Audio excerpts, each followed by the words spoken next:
Mike Szymanski, Migratory Game Bird Management Supervisor, North Dakota Game and Fish Department.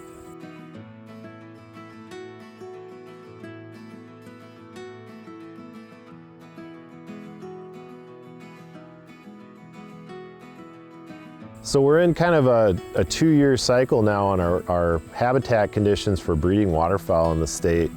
Last year we had our second highest wetland index in the spring, and we dried up quite a bit throughout summer and fall, and then re-wetted again after a very snowy winter across most of the state this year. So this spring we had our 7th highest wetland index, and that's good for productivity in wetlands, having them cycle down, cycle back up, and then we got just enough rain in May and early June to sustain breeding habitats for ducks in the state.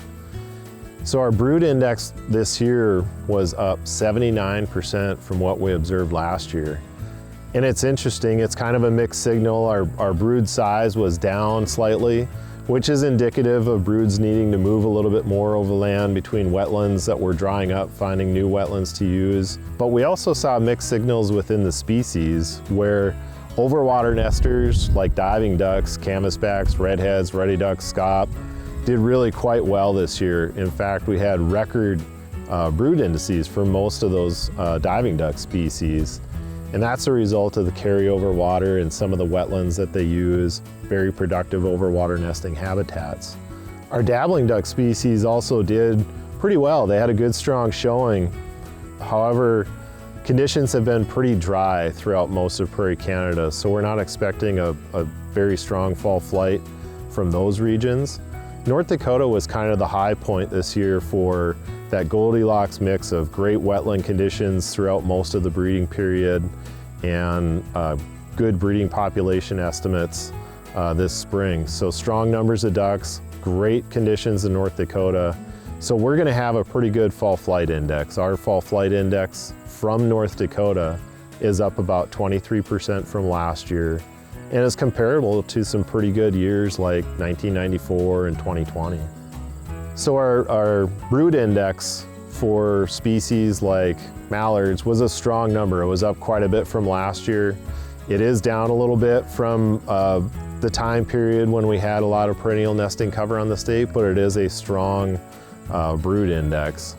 The same can be said for other species like shovelers and blue-winged teal. Pintails are right about that kind of average from 1994 to 2020, 2016, somewhere in there. Gadwall did pretty well this year, so it's a good sign for that species, which has been down a little bit over the last few years. And of course, we have record production for overwater nesters like canvasbacks and redheads, which are a couple of species that are lower in abundance and always have special harvest management concerns. Getting into geese, production across North Dakota for our large type Canada geese is very strong. We have a lot of geese in the state, and prospects for hunting those birds this year should be pretty good.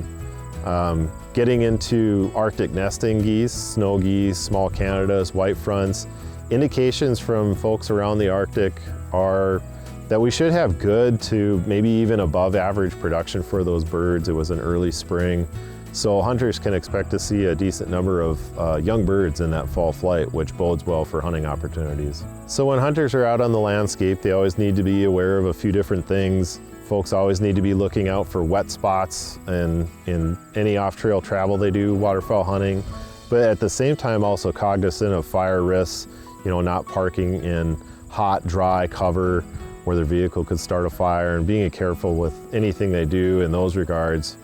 But also paying attention to land that they're trying to access, especially private land, due to our posting laws where lands can be physically posted or electronically posted. We always encourage best safety practices possible. When it comes to duck hunting, there are folks that go out in watercraft and making sure that they have the appropriate personal safety devices for flotation. People are coming in and out of different bodies of water, and they need to have special focus on our ANS regulations regarding transportation of different pieces of vegetation, and making sure equipment, decoy lines, anchors, the decoys themselves, your bags, waders, all that are cleaned off really well. Of course, when hunters are venturing to North Dakota or starting their migratory bird hunting in the state, they need to have their HIP registration for migratory birds for North Dakota, and then getting all the other appropriate licenses if you're waterfowl hunting, getting your federal duck stamp and your game and fish licenses that you need. We expect a pretty good showing for duck hunting this year. We have a good number of ducks around the state, and we have really good production in the state. So we think the outlook for duck hunting in North Dakota should be pretty good, and for those regions that receive ducks from North Dakota.